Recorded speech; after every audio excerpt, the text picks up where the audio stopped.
Welcome to Teaching Tips Tuesday. My name is Jared Kittleson, Associate Chief Executive Officer here at the Foundation for Blind Children. Today, I'm joined by Jesse Roan. Welcome, Jesse.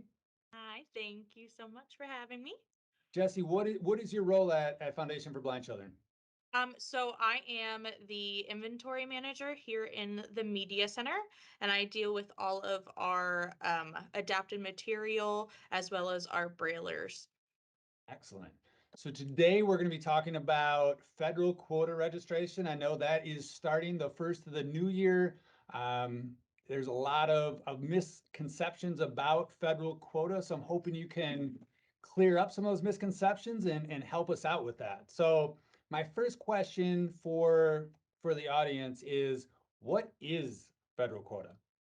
Yeah, so federal quota is an act that was created in, I think, 1879-ish. Wow. And it was created so that we could provide educational materials to students who technically meet the definition of blindness to help with that learning gap in their materials. Awesome, awesome. And why is the registration process for federal quota so vital? Um, well, it helps us tell the federal government that, hey, we need some more funding for our students to be able to get them the same resources they would get if they were fully sighted, as well as providing these students with materials that a school just typically wouldn't have for them. So each year, I think last year it was just under $500 that each student would qualify for. And here at FBC, we allowed about double that per student. So it's a way to make sure that they're getting the materials we need, as well as advocating for your students and your children that, hey, this is a big problem. We want to make sure we can get them all the materials that we need. So it's an allocation of resources where equipment is provided to support students with visual impairments. Correct. So you did talk about those resources. What are some of the items or resources that are covered under federal quota? So we cover a bunch of different products, basically from birth to adulthood, and they go from brailers to light boxes to even we have pillows that you can plug in and they vibrate to give sensory information. But there's a whole plethora from sensory to science to academic to park or recreation and leisure to be able to span that gambit. Awesome. And so for the parents, for the teachers, for anyone in a child's or I guess even adult's life, how do you go about making sure your student is registered for federal quota? Yeah, so you would make sure that the TVI in your district is signed up with us. And then starting January 1st, they will get an email from me. I think it's actually January 3rd because of holidays this year. But you'll get an email that tells you to log into your account. You'll have a login generated. You should already.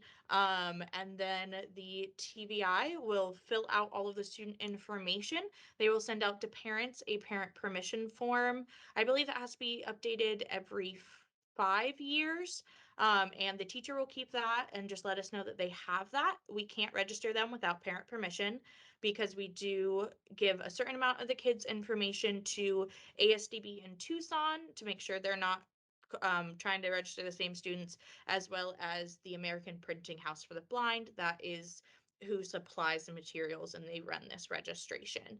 So it's filling out all that information. You will get manuals of how to do it from me.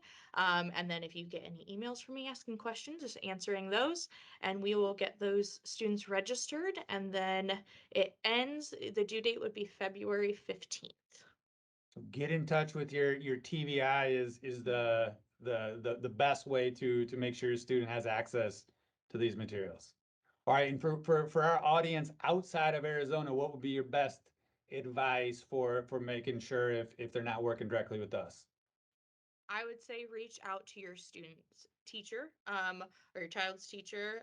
Reach out to your district to make sure that if you have a TVI in your district that orders products for you, how do we get this student registered, and try and open that conversation because in every state We do this registration because we want, as a country, to be able to get as many students as we can. So reach out to districts and teachers of how to provide this. Awesome.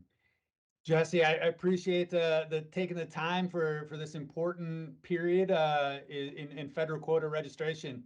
If anyone has any questions or any additional support, don't hesitate to connect with us at seeitourway.org.